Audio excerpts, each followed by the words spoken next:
One of the things that we have in common is our first day at school, and it's probably vivid in your memory. Interestingly, day one, 60 years ago and 2 months, is still vivid in mine. And that is what I want to tell you about this morning. You will need to understand that I am recounting it from my perspective. Well, everyone would agree and will tell you that it was a significant day in the school's story.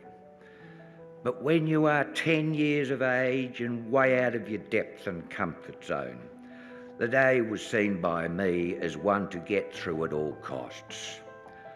I felt no sense of it being an historic day, none whatsoever. You see, I was very happy at Red Hill Consolidated. I cannot ever remember being to Mount Eliza, although I must have. And to leave my little town where I was born filled me with a degree of anxiety. And as my mother drove me down Warella Drive and pulled into what is now the junior school car park, there was a sight to behold. It was like a festive occasion. There was a throng of people in splendid clothing with photographers and well-wishers, along with 86 young boys and me. Mum opened the car door, told me to be good and that she would pick me up at 4 o'clock. She had to get back and help my father with some fly-blown sheep. I stood there in my grey suit and tie and blue shirt and peak cap, knowing no one. We lined up at those stairs that Mr. Johnson's talked to you about, eldest at the front. At the head of the line was a boy called Warwick Barton, as I later learned, who was the first to physically enter the school. Someone had a sense of occasion, as Warwick was the great-great-grandson of Sir Edmund Barton, the first Prime Minister of Australia. But I was wrong. I did know someone. He was standing on the grass embankment overlooking the school, smoking his pipe. It was my dentist, John Newton. John Newton, as you would know, was instrumental in the creation of this school. And beside him was Dr. Stuart Maroney, another significant figure in the school's history, after whom the Maroney Medal for Ducks of the school was named. And from the top of the stairs, I could see the 7 members of staff ready to receive us. And then, all of a sudden, a hush fell across the crowd, and he appeared. It had to be. We had all heard a good deal about him. Imposing, loud, erudite, and very authoritative.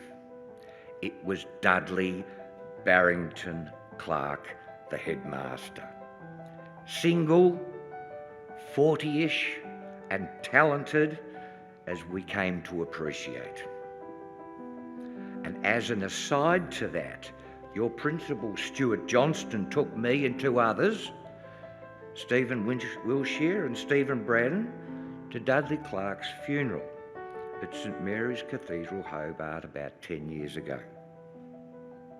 Well, I survived that first day, as you can see. And Stephen Brennan, who you may have heard of, I sat next to for the next 10 months, and he has gone on to make his mark on this school. Now, while this is a bit of a story about me, I tell you this for one reason only. There is a connection between you and me which cannot be separated by a difference in years. On this inaugural day, this historic day, There were heroes and there were heroines. Every good story has these. I can assure you, I was not one of them, and nor were the 86 other boys.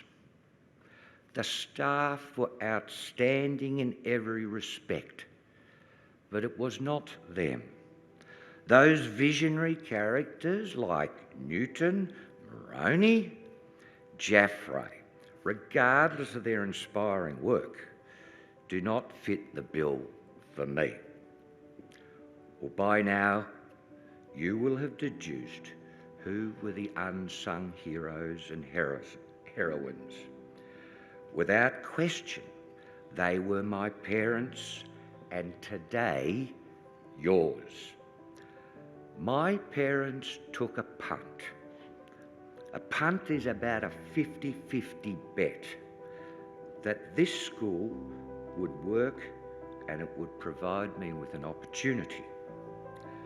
The school is now established, and that opportunity remains for you as it did for me.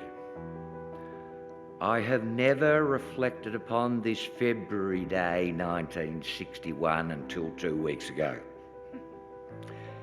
It gives me great pleasure to think how fortunate I have been, and I hope you, perhaps in less than 60 years, will be able to come to the same conclusion, that your parents were as selfless as mine, and through Peninsula Grammar, they gave you an opportunity second to none.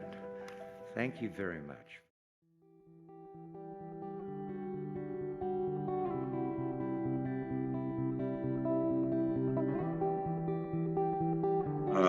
It was a very exciting time, and I think people talk about the 60s, 1960s as one of the, and the early 70s as some of the most exciting times in our history, you know.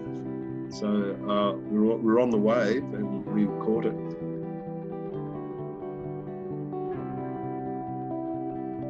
It was unique. It was a small school. There was, I think, about 300 in the senior school. Probably not even that. There was only about 16 in the first class that went through the school. There were 30 in my class, which was the second class that finished at the school.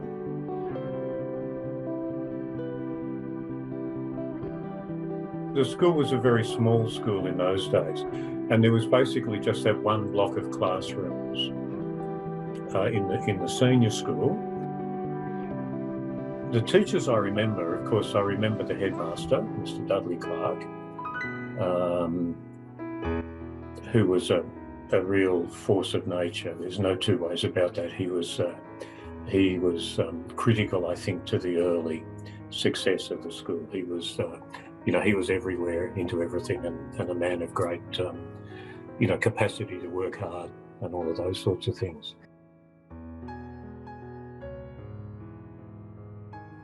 Dudley Clark, of course, time, as you probably know from everybody else who's spoken about him, was a person in a hurry. He was the right man for the position at the time, obviously. With Dudley's enthusiasm, getting the school, getting the building up and running as soon as possible, it was an exciting time.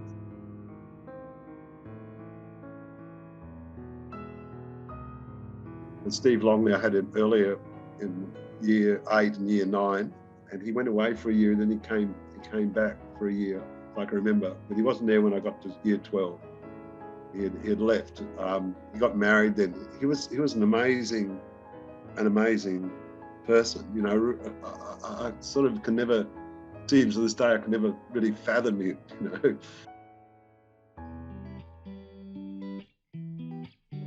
The late and great Stephen Longley. Now, he was popular with everybody, and I think Stephen died in his 20s. Very popular man.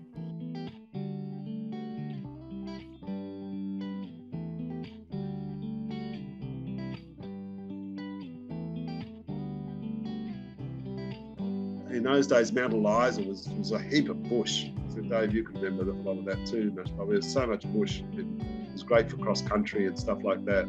And we used to love going into the bush and just running around or riding our bikes. And we used to have a cross country course that went for many miles, and I'm sure it didn't go through any private property, but it was we used to run, I think, down to the quarry and back. If you could speak Just to thank them. you. Just thank you. I mean, I'm forever grateful to the people at Peninsula for the education I got. There's no two ways about that.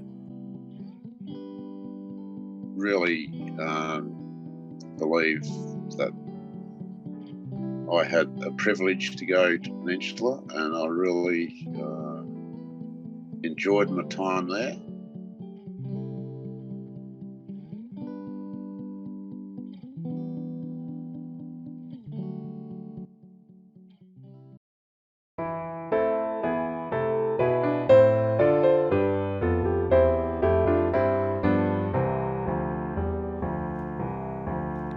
Those of this school, when you are grown, proclaim its name afar, and tell the world that you can show how bright your memories are. Remember how in days of youth you answered to your name, and learn the faith that love of truth is more than love of fame. Peninsula, Peninsula, O celebramus Gratia nostra tibidantur occam accipe. Peninsula, Peninsula, sit semper in flore. Laudamus Dei Peninsula, alma mater laudamus Dei. Where'er you pass your future days by thought and word and deed, so live your life as it displays our motto's knowable creed. So those who follow you at school will stand where you have stood, and heed in turn the ancient rule, hold fast to all that's good.